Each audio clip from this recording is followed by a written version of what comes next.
конечниот текст и конечната верзија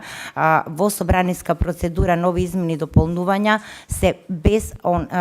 членот 353 ставот 3. И отворено, значи тука зборуваме за тоа дека ниту една тема не е табу тема и ни случајно членот 353. Значи, знаеме како беше вметнат тој член, значи како дојде и сосема ни е јасно дека таа одредба, тој член и таа одредба значи мора да биде предмет на ревизија. Но тоа бара навистина една стручна, компетентна, значи издржана, посеопфатна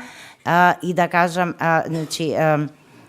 анализа и ревизија која што ќе биде во јавноста пренесена онака како што навистина треба да биде пренесена, јавноста да биде запознаена со она што значи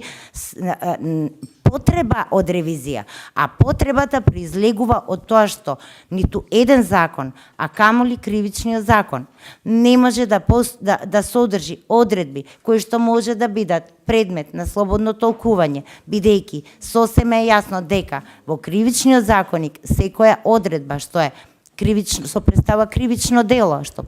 мора да има јасно битие на кривичното дело. Јас можам да кажам дека во минатото ова одредба создаваше прилично нејасноти и потешкоти во примената и целата стручна фела, значи уште одамна се изјасни дека ова одредба треба да биде предмет на повторно отварање. Но, уште еднаш ќе кажам, навистина сум среќна што ние сите како пратеници во овој парламентарен дом конечно свативме и се согласивме дека тоа не може да оди во една ваква постапка.